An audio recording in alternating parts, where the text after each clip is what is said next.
ఒకప్పుడు సర్పం ఆరవ స్వరంతో మాట్లాడగలిగేది, అంతేకాకుండా నడవగలిగేది.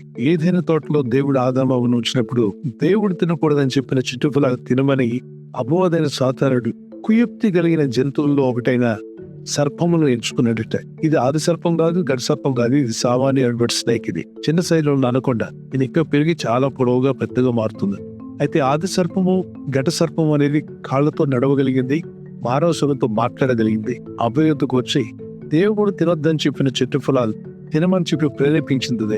ఆ చెట్టు ఫలాలు తింటే దేవుడి కన్నా గొప్పవాళ్ళు అయిపోతారు, ఓ దేవత అవుతావు, మీ ఆయన దేవుడు అవుతాడని చెప్పి భ్రమపరిచి ఆ నిరాశకు ఆమె లోనై ఉన్నదాని మీద తృప్తిపోయి లేని దాని కొరకు ఆతృత ఎక్కువైపోయింది. ఆ చెట్టు ఫలం తిని తన భర్త గోడించి భూమండల మీద శాపాన్ని తీసుకురావడానికి కారణమయ్యారు. మనుషులను పాపంతో నింపారు. దేవుడు కలిగే సృష్టి అంతటినీ వీరి చేతిలో పెడితే వీరు మొత్తం గలిబిలి చేసి పాటిస్తారు. ఫాలన్ ఏంజెల్స్ అనేటువంటి సాతాను వాడి సైన్యం మొత్తానికి భూమి మీద, ఆకాశం మీద, సముద్రం మీద వీరుకున్న అధికారాన్ని వాళ్ళకి అప్పగించేశారు. ఇందుకు అన్యాయాలు, అక్రమాలు, అవినీతి కార్యాలు, దుష్ట కార్యాలు, ఈవిల్, వైలెన్స్, అనేక రకాలైన కీడు.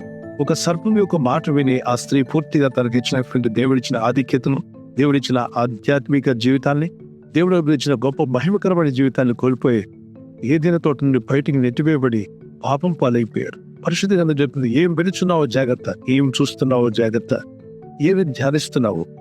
మీరు ఎవరో తెలుసా?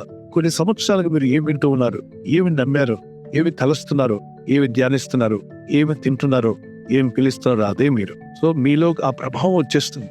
అన్నంలో విషయం కలిస్తే ఎంత ప్రమాదమో, తప్పుడు విషయాలు చెవులో పడితే కూడా అంతే ప్రమాదం. ఇంత జరిగిపోయినా దేవుడు లోకంలో ఎంతో ప్రేమించి తానే కుమారుడిగా ఈ లోకానికి వచ్చి తన రక్తమును చిందించి ప్రతి మనిషిని పాపం నుండి, శాపం నుండి విడిపించి పరలోక రాజ్యం చేర్చడానికి మన కొరకు సమస్తాన్ని త్యాగం చేశారు. అందుకే లేఖన ఈ విధంగా సెలవిస్తుంది. బ్రహ్మపత్రిక 16:19-20లో సమాధానకర్త దేవుడు సాతాను మీ కాళ్ళ మీద చితక దొక్కించును అన్నాడు.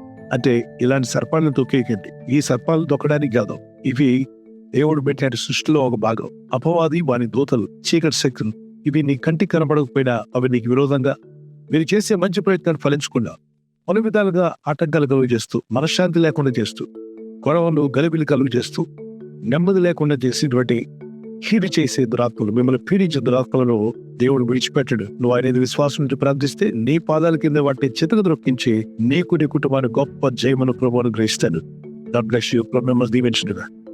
క్రీస్తు యేసు కృపా సమాధానం మీద తోడే నడిపించును గాక. ఆమేన్.